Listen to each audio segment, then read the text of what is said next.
recipe na gusto na naman natin ibahagi sa inyo ang ating pagluluto ng ginataang hipon with kalabasa at sitaw. Sarap ng ulam. Samahan niyo ako guys, gagawa tayo ng isa sa recipe gamit ang ating kalabasa na ito with long beans.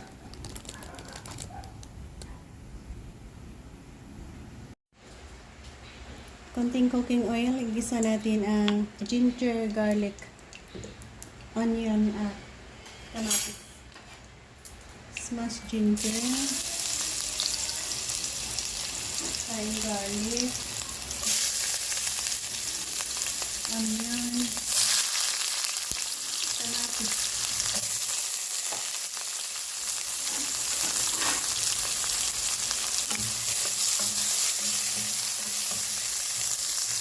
I-add natin ang long beans kalabasa.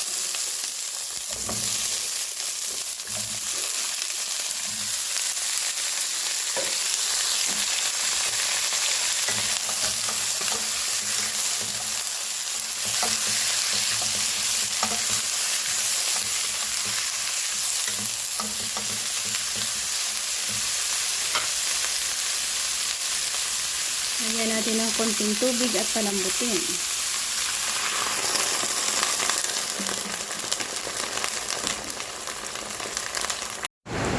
Halfway ng ating pagpapalambot dyan ng ating kalabasa, i-add natin ang ating hipon. Yan, ang hipon, masarap.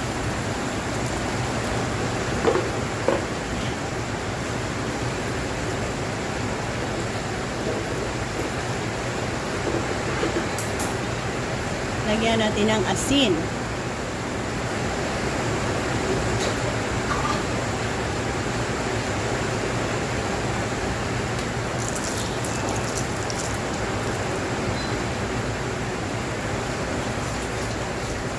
Lagyan din natin ng konting magic sarap. Kalahati yun. Siguro. Dahil sa masarap din naman ang hipon natin.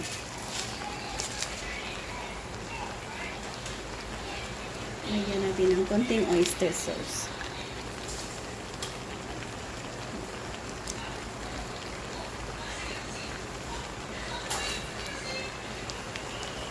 Haluin.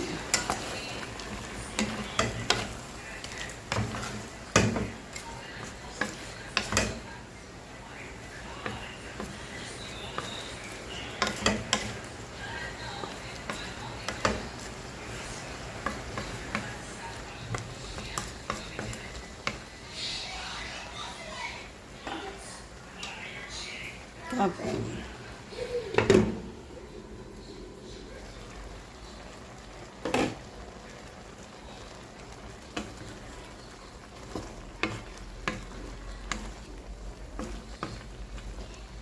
Pwede na natin i-add ang ating gata or coconut milk.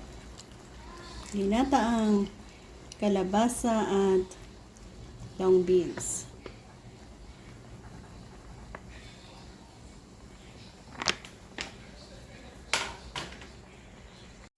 At dito na ako mag-e-end. Thank you for joining me sa ating pagluto ng ating ginataang hipon, kalabasa at sitaw.